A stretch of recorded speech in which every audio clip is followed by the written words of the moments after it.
Diskominfo Kota Ambon tetapkan 3 prioritas Ambon Kota Cerdas.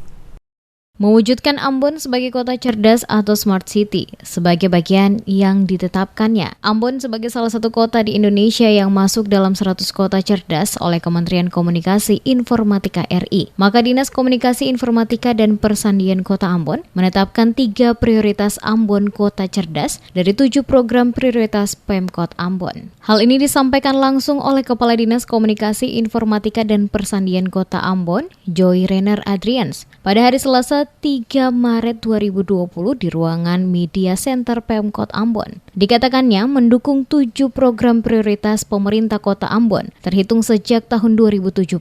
Dinas Komunikasi Informatika dan Persandian menetapkan 3 prioritas dalam pengembangan Ambon sebagai kota cerdas, yaitu Ambon Public Service, Ambon Officer Service, dan Ambon Rural Service. Dijelaskan Adrians, 3 prioritas ini memiliki tugas dan fungsi masing-masing. Terkait dengan itu, untuk mewujudkan Ambon sebagai Smart Public Service, maka pada tanggal 26 September 2019 lalu telah di-launching Ambon Access. Ambon Access adalah salah satu aplikasi yang dirancang khusus untuk memudahkan masyarakat Kota Ambon dalam mendapatkan informasi dan pelayanan secara cepat dan mudah, terutama untuk melakukan berbagai pengurusan izin, di mana aplikasi tersebut adalah hasil kerjasama dari Dinas Komunikasi Informatika dan Persandian Kota Ambon dengan PT Valdo Indonesia. Sesuai rencana, aplikasi tersebut akan di-launching untuk versi kedua pada awal April 2020. Sementara uji coba akan mulai dilaksanakan pada tanggal 20 Maret 2020 pada sejumlah OPD yang ada di lingkup pemerintah Kota Ambon, dan diharapkan aplikasi tersebut bisa langsung digunakan oleh masyarakat dalam melakukan berbagai pengurusan izin dan lainnya.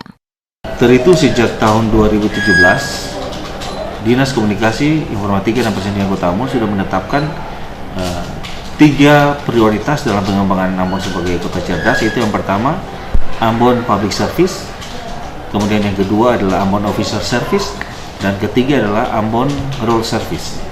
Ambon Public Service itu terkait dengan bagaimana kita mengintegrasikan pelayanan kepada masyarakat dalam satu aplikasi atau startup. Yang kedua yaitu Ambon Officer Service, itu terkait dengan kita mengintegrasikan pelayanan publik khususnya internal pegawai pemerintah Kota Ambon dalam satu aplikasi terintegrasi. Dan yang ketiga adalah Ambon Rural Service, itu terkait dengan Omnibus Law yang saat ini ditetapkan oleh Pak Presiden, yaitu bagaimana mengintegrasikan seluruh peraturan-peraturan daerah atau peraturan wali kota maupun aturan-aturan daerah lainnya yang terintegrasi. Dirinya memastikan dengan aplikasi ini akan memudahkan seluruh kepengurusan perizinan oleh masyarakat, terutama para pelaku usaha. Selain itu juga akan mensinkronisasikan regulasi yang ada antar satu OPD dengan OPD lainnya, termasuk peraturan pemerintah pusat. Masyarakat Kota Ambon juga dengan cepat mendapatkan informasi mengenai pariwisata dan hal-hal yang terjadi di Kota Ambon melalui Ambon Access. Dengan demikian akan semakin mewujudkan Ambon Smart City.